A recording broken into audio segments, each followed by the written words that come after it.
And we are back with your top 4 of the 2025 Elestrals Dallas Open Premier event. And it looks like we are getting ready to hop into our top 4 match here. Bo and Ari, both ready to get going.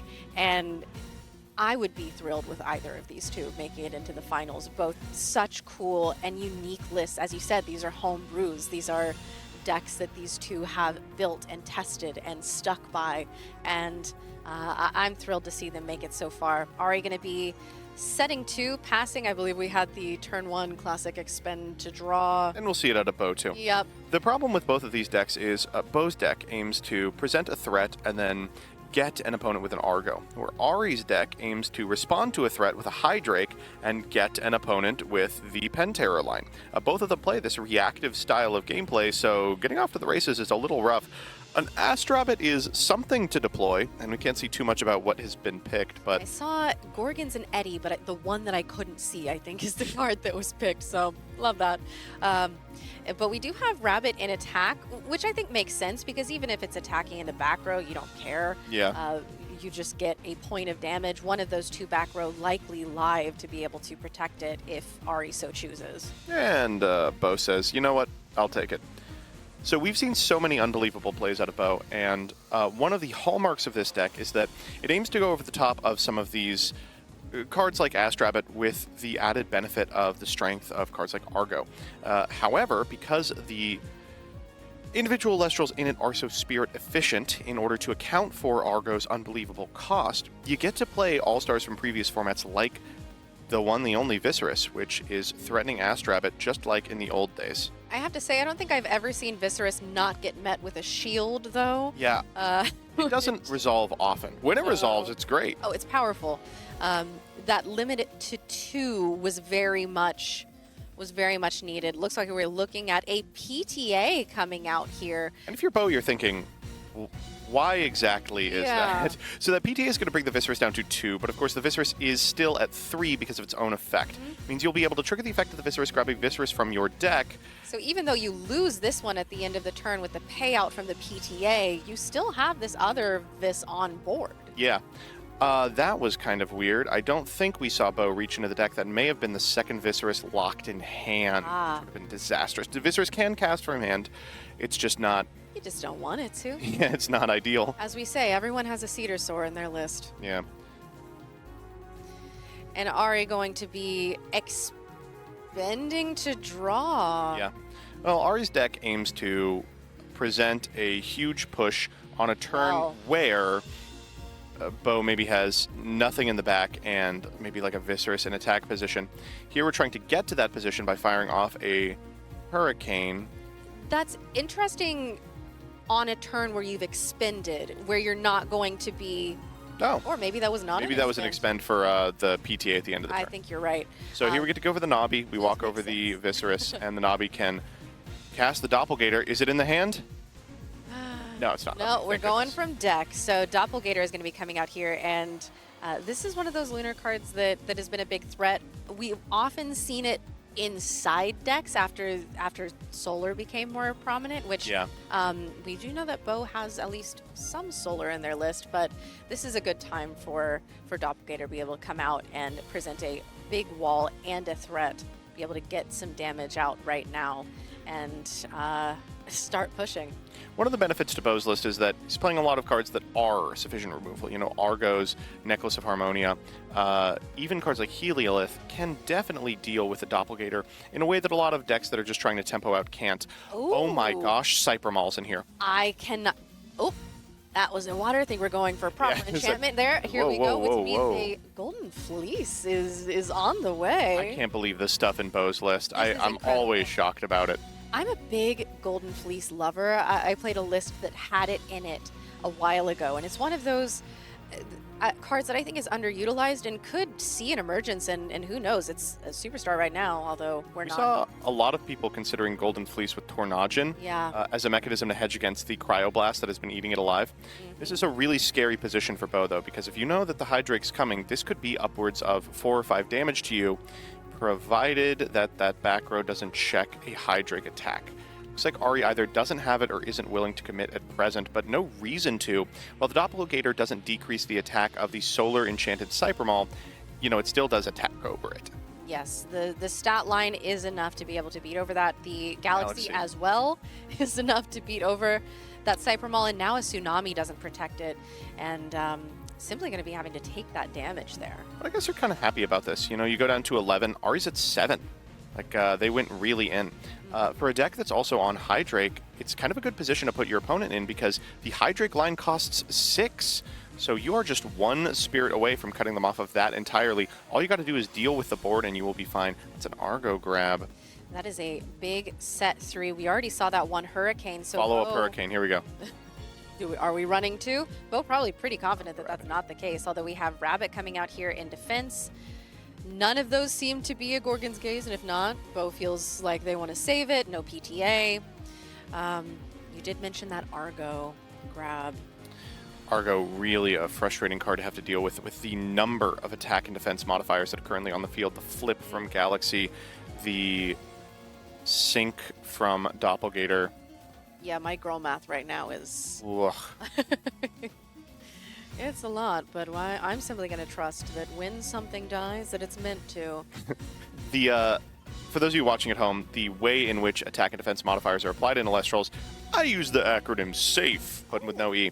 Cards that set an Elestral's attack and defense to a specific position apply first, followed by cards that add to an Elestral's attack and defense, followed by cards that flip, like Galaxy. Yep. Here we're going to take 4. Big Shield of Achilles coming down on the Doppelganger, and then 1 off the Galaxy. And despite taking all that damage, we're still kind of in a commanding position here for Bo. We know that he's playing a significant amount of cards that heal. Expending to draw is rough. That is a rough time to have to expend to draw. Yeah, This oh is no. where you want to set something, get something on the board, start addressing these threats. As you mentioned, we were in a place where it's like, yeah, Bo probably wants to be here. This is not a bad spirit differential, but We're going to send... Oh no, we're going to just do the Rabbit again. Rabbit This is probably worth a Gorgons if you have it, but it puts you in a terrible position against any sort of linear play. Ari just looking for something to hedge against the oncoming storm. A Gorgon's Gaze, a PTA's Shield would all do really well from this position. This is not an immediate grab, so Ari's sort of consulting what's in their hand, consulting their spirit deck here, trying to decide what we're looking at. Maybe that means an Ambrosia, trying to see what we have left. Always a hard position to call a Rabbit when you're way ahead. Yeah. What eventuality am I prepared for? What out to my board do I need to box out? And it's not always very clear. We're going to set 1 card. I imagine that's the Rabbit ad. We'll switch the Rabbit to attack, try and get in for 3. Bo's going to take it. It's got to be Ambrose set if he wants even a shot at this game. And checking the math real quick, we've got an Argo set we know, but is that going to be enough? As you get lower, how are you casting it? You don't. You can only pay for Argo right now. Gothmel's great. That will do it. Gothmel is a wonderful mechanism to heal. Ambro, also not bad. Okay, all right. We're in this game. Okay, we'll give it to you, Bo. 2 really great cards for this. And as we mentioned, the Gothmel coming out here, if they want to try and go for that Navi again, it just kind of sits in front of it. Another Ambro? Yep, another Ambro. Wow. Okay, well, this explains the lack of action. We've got 3 back row, we've got 2 in hand. We know the Gothmel can accomplish a lot, and I love the art that we are seeing here on the left side of the screen. Those Mosby arts, they look so iconic, so familiar to those of you who are familiar with like really old Pocket Monsters art. Which, speaking of, I know that we have some artist signing going on here today, which has been really, really cool. That has got to be one of the coolest part about Elestrals is the art and the way that it's evolved and the different styles that they like to explore. All right, so here we're taking a quick look about this attack. We are attacking into Astrabbit into potentially a Shield or a Tsunami. Ari's thinking really hard about this one. It's a difficult call to make. Do you protect the Astrabbit? You're already way ahead. You Shield, pull off the Rabbit, maybe? Yeah, looks like that's what we're doing. That's going to put Bo in a terrible position, of course. You can re-enchant the Rabbit and get him down to 1, provided none of that back row does anything. You know, it's very possible. We've spent a lot of time trying to get into a position where a Tsunami could actually do something. And Ari now down to 3 spirits. And with 4 back row, we're pretty sure one of them is that Argo. Yeah. As you said, one of these has to be real, surely. But an Ambrosia coming out for Ari. 3 was a good spot for Bo to have Ari at this point. But 5, not so much. 5 is getting a little bit risky. Where we don't want to end up is a position where the Kaufmel has to resolve. Like, it's of course fine to end up in a position where the Kaufmel gets to resolve. You go from like a 2 here to a 4 and eat over the rabbit. That's incredible. But in a position where the Kaufmel absolutely must resolve, or else there are so many ways to play around it. The Gorgon's Gazes that could just spell the end of the game for Bo. We're thinking real quick about what we're bringing back. Looks like we are going to bring back a Thunder Spirit to potentially re-enchant the rabbit. Go for the 3-fer. This is a toughie. Yeah. You're putting yourself, if you re-enchant the rabbit, in a really bad position against exactly shield. You haven't really given him a good shield yet. We're going to do the Ascension onto, I imagine, the Doppelgator here? Yeah, No, the Twindra. Okay. Now, this Really isn't a going properly enchanted Twindra. But we've opened ourselves up to a killer Tsunami, which we haven't given Bo an opportunity for yet. Ooh, and it looks like we don't have it. Thumbing over the deck here. Although I believe that one of those is... It is, okay. Yeah, Ooh. is a... Okay. So And here we're goes... also going to shield. Astro Whoa. in the shield to send... Ooh, that Twindra back to hand. Oh my goodness. Although that rabbit, if Ari so chooses, could be a prime subject to bring that Twindra back next turn. Playing with fire here. Puts the Kaufmel in defense, says go. Yeah, that does make sense to try and prevent as much damage as possible. But this is just the end of the game. Yeah, and you can re-enchant the rabbit, go looking for Gorgon's Gaze, and then eventually you will find it. Bo's only out from this position is to Ambrosia off the Kaufmel. Which, you know. Which is fine, you know, it just skips a doing step. what it wants to do regardless. And Ari's so far up in spirits that he'll be able to pull off the rabbit as he finds action. You would think if we saw the Gorgons, that would have been an immediate grab, but of course, yeah. We're deliberating here, so it seems like there is at least going to be a little bit more time left here, but you're right, unless we see specifically Ambrosia, but we already saw 2 from Bo, so it's very unlikely that we're going to see the 3rd. That might be game. Just 1 additional spirit would serve Bo so well, a mechanism by which to ascend over the Kaufmel. Here we're just drawing and passing, and as long as Ari knows what they're doing, I think it is lights out. We're going to set 1. We can develop anybody. And draw, go, draw, go. It's a race to see who finds Ambrosia or who finds the Gorgon's Gaze first, depending on who you are and what you're wanting to do here. Oh, that was an Ambrosia? That's a big deal. That, I assume this is going to be a scoop, to be honest. Pulling off the bunny, going to grab a couple more. I imagine what we're going to try and do here is over the course of a couple of turns develop the Doppelgator to maybe be able to push through the Kaufmel heal. It's also possible.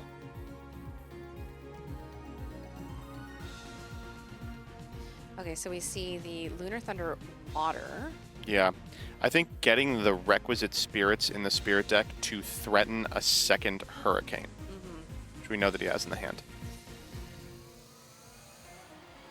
And getting the re-enchant. Where is the Gorgon's Gaze? I saw an Eddy. Yeah, and Eddy is fine, but doesn't resolve the Kaufmel problem.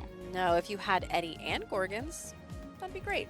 However, it's such a rough position for Ari too, because even if you Eddy and then you attack direct with Astrabbit, that puts Bo down to 0, but gives Bo an opportunity to fire off like a shield on the rabbit for a 6 spirit differential. It's really only Gorgons that gets him out of this, but really he has infinity time to find it.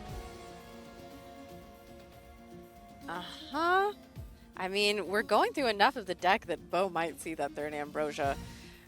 But again, they'll have to pay off of that Kaufmel if they want to use it. A 4th set, and possibly does that mean that we got the Gorgons? Because I don't think that they'd want to use that final rune slot unless it was exactly Gorgons. Yeah, I imagine that it's happening. Yep. Going for the Sorlet here, switching the Astrabbit to attack. Going to go for the Sorlet attack. This is the final Gorgons in push battle here. step. Bo looking at the back row. Nothing we can do about it. No. Gorgon's off the rabbit for the Kaufmel.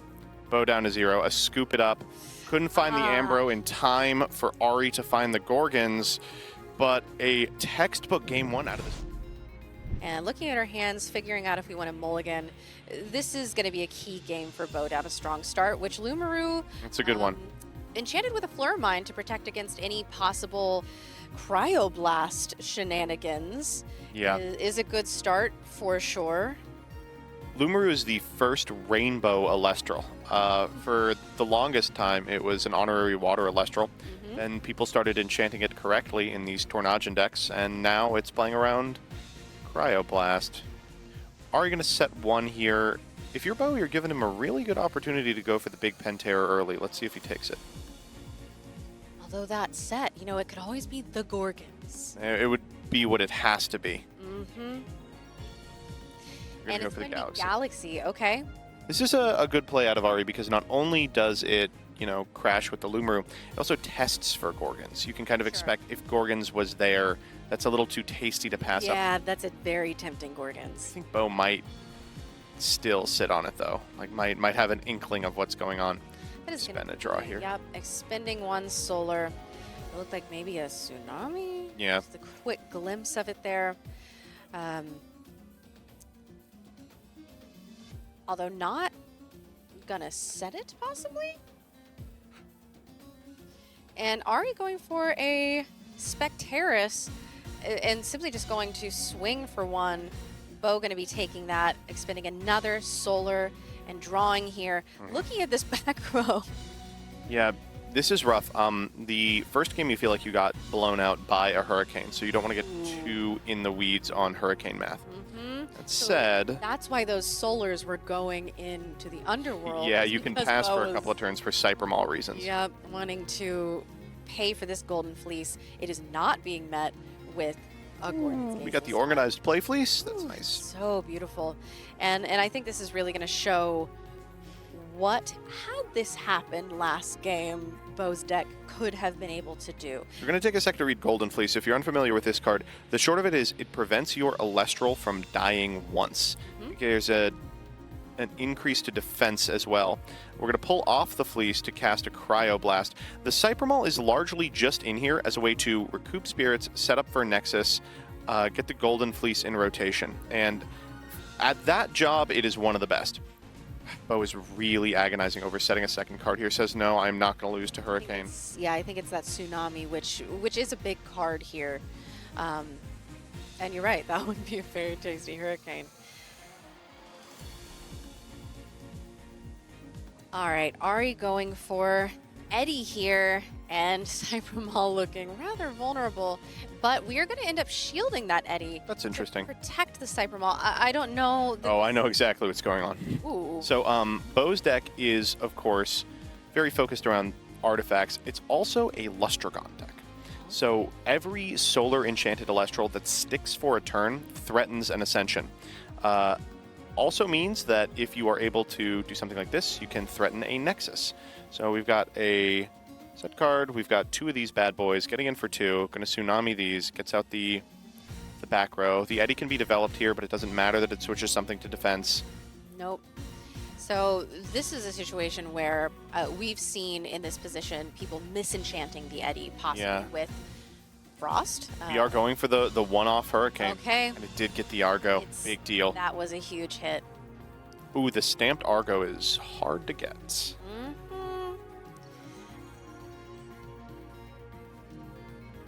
All right. Ari probably looking to start. Yeah, we have Sorlet coming out. I don't know if you're Bo, you're pretty happy about this. It gets rid of the Equilinks, of course, which is miserable. But now you don't really have to worry too much about Hurricane. Ari's put themselves at an insane differential. You can start going for big plays, and one of them is Heliolith. Yep, hard Ascension into the Heliolith. Back to the hand, pig.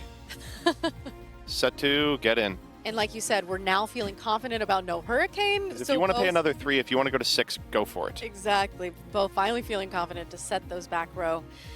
And Ari taking those to a lunar and in earth. Heliolith, one of the very few liths that has a rounded attacks and defense stat. The lith attack and defenses, of course, all add up to 10.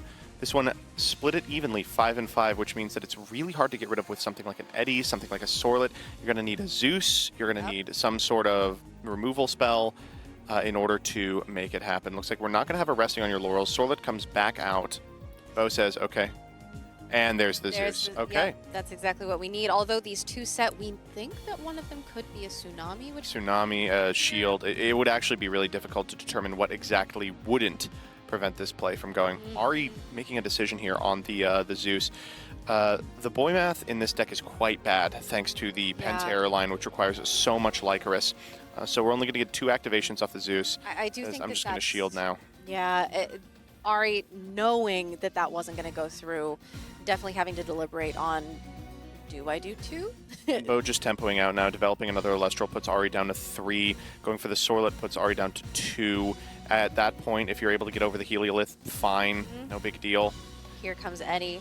And an Ambro as well. I believe Bo's playing off the top of their deck from this position, but this looks like the board state that will have to be responsible for the endgame. Yes. Ari's gripping, I think, 3 cards here, one of which we know is a Sorlet.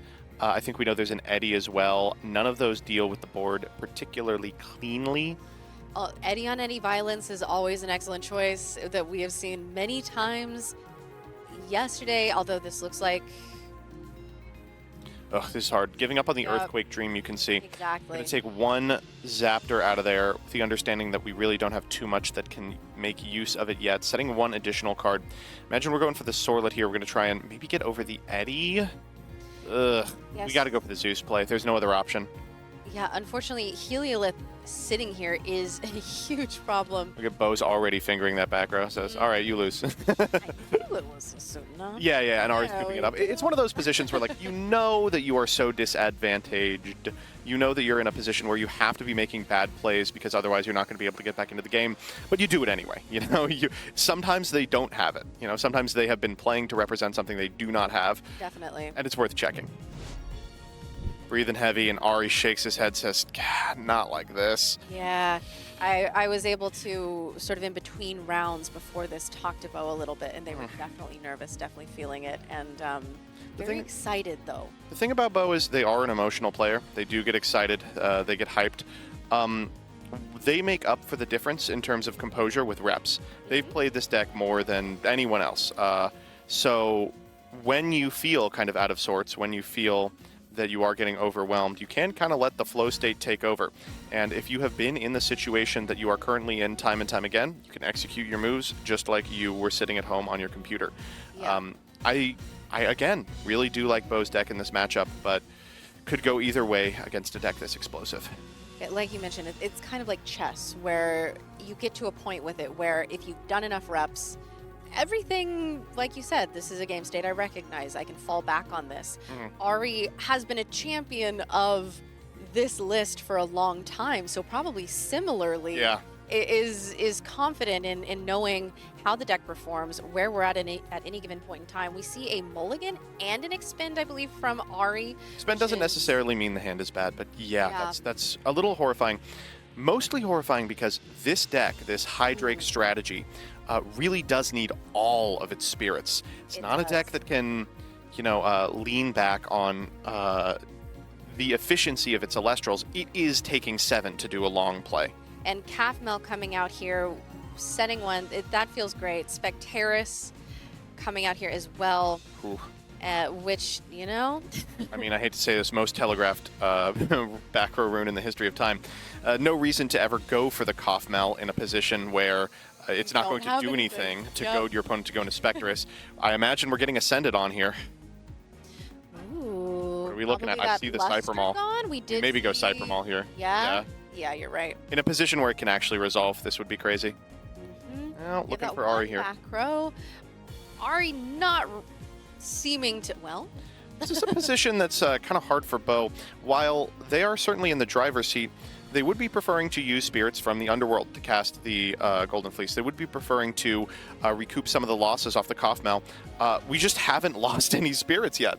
This is something you want to be doing on turns 3, 4, 5, and we're doing it on turn 2 when Ari hasn't yet made any progress.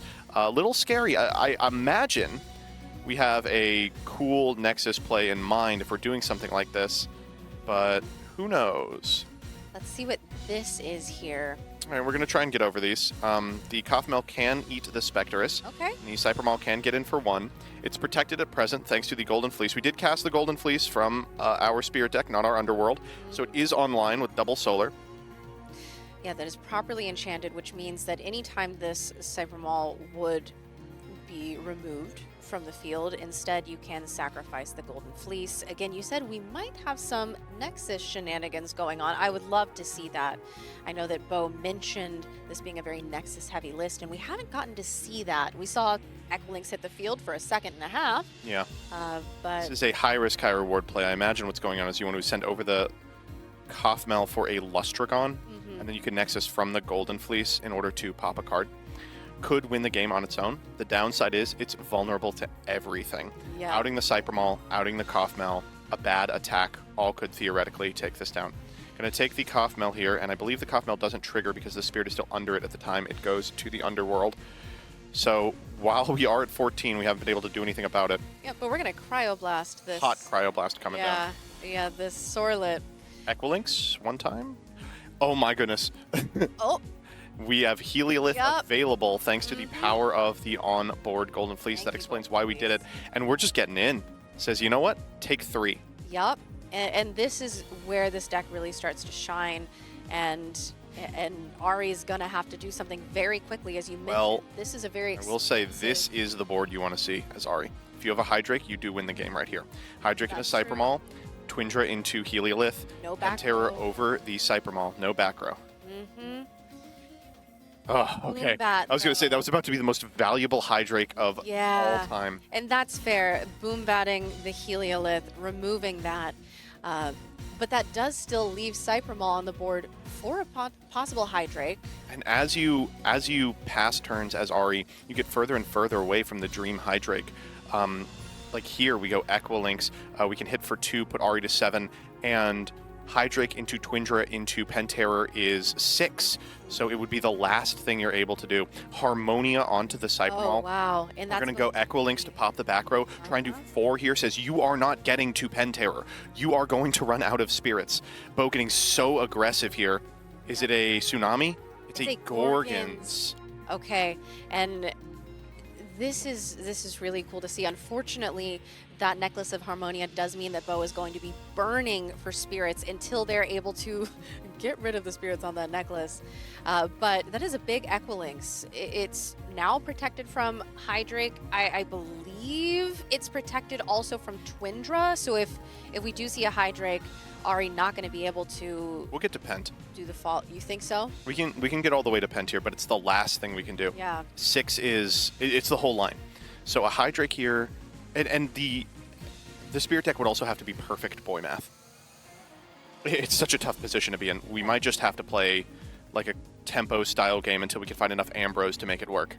The 9 attack. Sting here's good. Gets rid of the Although there. oh, we're okay. going for the Cybermaul to get the Golden Fleece Yep, off field. Golden Fleece is gone. Although that is now, we've got a 9 attack, I believe, Equilynx on the board. I think the necklace is actually on the Cybermaul. Oh, is it? Okay, You kind of want to hedge your bets because Equilynx is already such a big threat. sure. You don't want to necessarily suit everything on one guy that's just going to get restinged. That makes Are we going to sense. 4 here?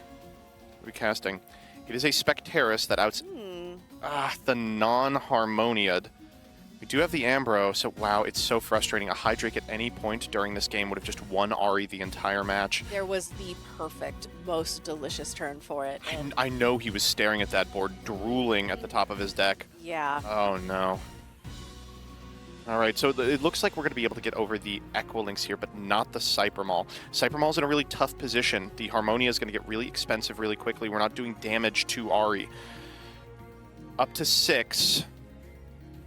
yeah. Bo still, as we mentioned, burning for each turn. Although, unfortunately, Spect over the Equilynx. with Equilynx gone, we're now stuck with this necklace.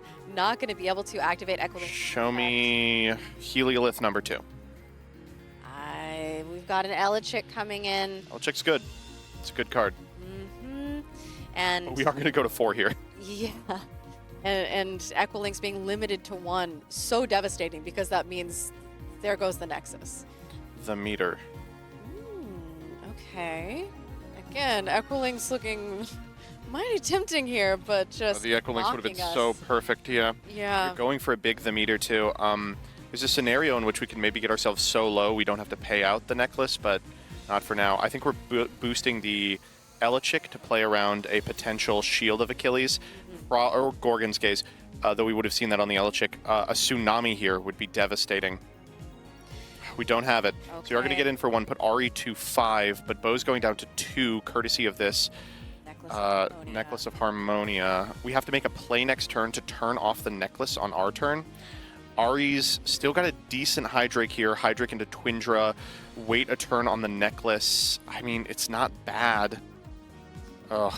It's just getting down to the wire. This is such an intense game. I can't believe, like, the stranding the necklace is so crazy. Oh, And the Hydrake coming down. Here we go. And this is, again, no back row. So this So is... crash with the Elechick, trigger the Hydrake, go into Twindra. We have to pass on the Twindra. We don't have enough spirits to get all the way to Pen Terror. No. And So we're going enchanting water. which makes sense. We don't have to do any correct enchantment. Thinking here, just trying to play around as much as possible and keep the right boy math for the spirits. I think we're probably going to see like Water Frost is not terrible. Depends on if we think that Cryoblast will be live for us off the top. Going Lunar. Owloon to Okay. play around maybe like a Doppelgator push, a Nobby. Yeah, Ooh, and whoa. Thunder? Leaving water and I imagine a wind in the spirit deck. Maybe for a For boy math galaxy, reasons, for a yeah. Netty, for there are a lot of options with water. So the Twindra doesn't contest the Cybermaw is the problem. Could also It's- have a set tsunami, and we don't want to be moved into defense, but can't be totally sure here. Setsunami is scary. All right, up to you, Bo. You got to have a play that gets you out of the necklace. That's the first problem.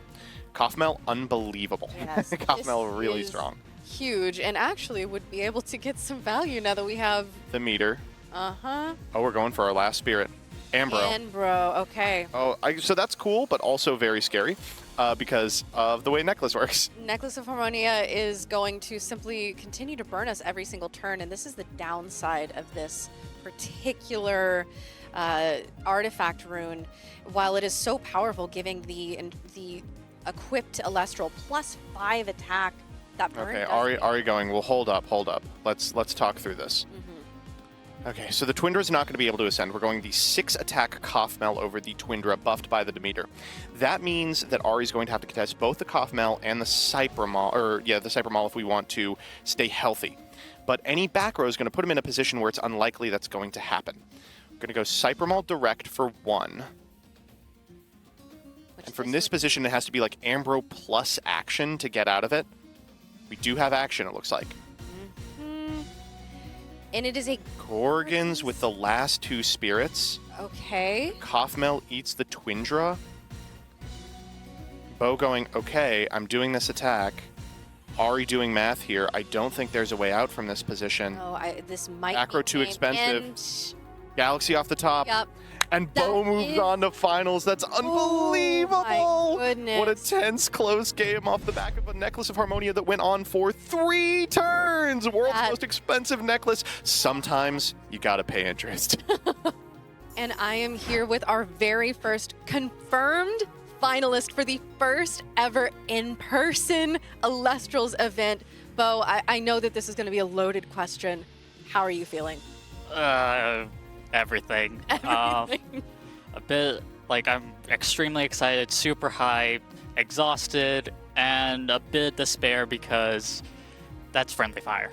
Yeah. Ari is one of my testing partners. Yeah, and it showed in the way that you two played together and sort of the camaraderie and the conversation that was going on between. What a roller coaster Yeah. those 3 matches were. How were you keeping your head? Because that first game was pretty rough. Yes, it was really rough. It- And it's like, and- okay, I'm going to push that to the side, come back in game 2, carry the momentum from game 2 into Yeah. game 3, and played 5s basically. And made it to finals. Yeah. Which is incredible. And that was the most expensive Necklace of Harmonia I think that Yes, anyone that- has ever seen. That was the most I've kept a necklace on Mhm. myself. Like, Like I would usually keep it for max 2 turns, Sure. and then like either siphon off of it or let it drop it by itself because I couldn't expend more. I mean, But- what was the feeling there? Was that like, oh gosh, I got to get rid of it, or did you just accept that at some point? I think I accepted it at the point where Equilinx was taken out. Like the Golden Fleece ate the Laurels, and then a 9 attack stat, and like I don't think that back row's anything significant. I'm just gonna keep swinging with it. Yeah. You can't get over it. One of the things that I've heard, and it clearly shows in the way that you play this list, is just the reps that you've gotten in, the hours that you've put into. I mean, this is your deck. You Yes. made this. What has that process been like, sort of starting with it and then now being here in the finals? Back in Daybreak, I started playing Elestrals back in Daybreak, and I was Solar Nexus all the way. And my best placement being a 9th place bubble at Premier with it. Then I saw Bean Soldier's list of the Fire Earth scrap list. And Yeah. I saw that and I'm like, why not try this with Lustergun? Lustergun can just be Kindleo. Brought it to the digital app tournament and I won with it. Wow. Then through the rest of Daybreak and then beginning of Moonrise, I was trying to figure out the list. And I mentioned this in the other interview, but I did play a completely different game plan with Helioliths in main and Okay. trying to use that as the win condition instead of Lustergun usually. Heliolith is one of those cards that feels so good right now with Eddie being prevalent, Yeah. with the 5/5 stat. And clearly, I mean, I am over the moon for you. I think it's incredible that someone who has put so much time and belief into this list that you've made, now you're going to be going into finals. What's on your mind? What's the game plan to just keep yourself grounded, take deep breaths, whatever it is you need I came in with the expectation of getting top 32. Well, Got into top 16 and I'm like, whatever happens, happens. I got top 16, I got the Pentair, I got the playmat, we good. And then top 4 hit. yeah. And I'm like, I'm this close to an Astrabbit. And now that I've guaranteed myself an Astrabbit, I'm like, whatever happens, happens again. Yeah, absolutely. That honestly has to be a bit of a load off. Yeah. Like you've made it. Yeah. You've done it. It. Outside, whenever I walked up to you, you said, "Am I dreaming?" Yes. It's just this moment, not even feeling real. Anything else that you have thoughts going into these finals? Too many to describe. Too many to describe. Well, I cannot wait to see how you perform, how your baby, your brainchild here performs in finals. And thank you so much for multiple incredible games